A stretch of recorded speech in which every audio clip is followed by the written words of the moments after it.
This is one of the most dangerous vehicles on the highway today in terms of rear-end collision and fire, injury, or death probability. Paul Sheridan spent 10 years at Chrysler, his last as a product planning manager heading up safety leadership for the company.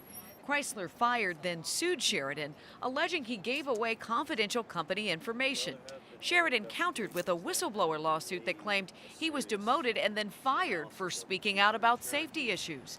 The court dismissed Sheridan's suit, and Chrysler dropped its suit against him. Now Sheridan works as a paid consultant in the industry and has shifted his sights to the safety of the 1993 to 2004 model Jeep Grand Cherokees. Folks don't understand that their fuel tank is hanging out behind the axle below the bumper.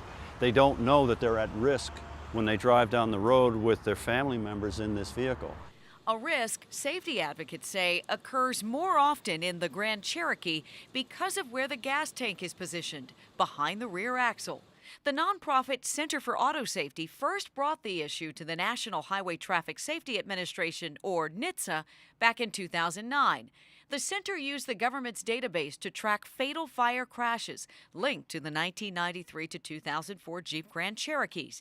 They have now tracked 51 accidents where 72 people died in rear, side, and rollover crashes where fire was the chief cause of their death.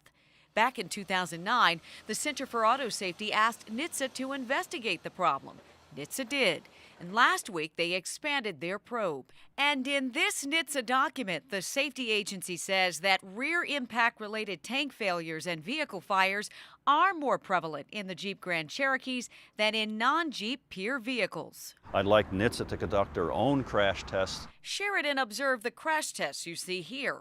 They were performed by a California engineering firm and paid for by the Center for Auto Safety. In this test, when a Ford Taurus strikes the Jeep Grand Cherokee, you see what's called an underride. The Taurus bumper is lowered to the ground and does not line up with this Grand Cherokee's bumper. Instead, it goes under the vehicle, striking the gas tank and creating a fire risk. Chrysler takes issue with these tests. They maintain their cars met the federal standard for the Grand Cherokee at the time it was manufactured, which is true, and that their vehicles are safe. It's been known in the industry for many, many decades. So when this vehicle was actually delivered to the public, it wasn't that the underride accident scenario was unknown, it was known. Sheridan gave NHTSA this once confidential Chrysler memo that, according to court documents, was widely distributed throughout the company. It is dated August 24, 1978, and details potential issues with the passenger cars and trucks. It was written months after the Ford Pinto was recalled over similar issues with the gas tank placement and fiery deaths. In it, two development and safety managers for Chrysler wrote, "There is a concern with vertical height differences that create a mismatch with passenger car bumpers. And where fuel tank location behind the rear axle is all that is feasible, a protective impact deflection structure may have to be provided whether or not a bumper is provided." The memo goes on to say, an investigation whether to relocate the fuel tank or provide impact deflecting structures is presently underway. When this memo was written, American Motors Corporation owned Jeep. In 1987, Chrysler bought Jeep and inherited the gas tank placement design. The design for the Jeep Grand Cherokee changed in 2005. This is heavy. Sheridan and other safety advocates say a steel skid plate like this could be just the thing to help deflect the impact of a crash and prevent a fire. It can cost anywhere from $200 to $450, depending on the manufacturer. This will completely protect the tank during a rear-end collision, and rather than making direct contact with the tank, you have protection from this very strong device that bolts to the vehicle. Sheridan and the Center for Auto Safety believe a skid plate is one relatively inexpensive fix. Chrysler offered skid plates on the 1993 through 2004 Jeep Grand Cherokees as an option for off-roading. We don't know how many Jeep vehicles have a factory or aftermarket steel skid plate installed. In 2005, the company moved the gas tank ahead of the rear axle and added the skid plate as a standard piece of equipment.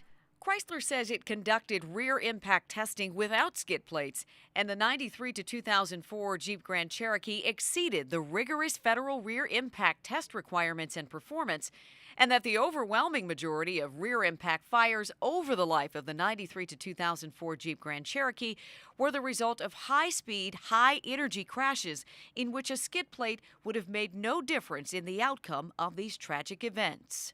I would not put a family member in this vehicle without some additional protection to the rear fuel tank system. Chrysler could say, you know what, this guy is a disgruntled employee with an axe to grind. What do you think about your speaking out about these potential safety issues? Well, the priority for me is making sure there are no more deaths and no more serious burn accidents with respect to this vehicle.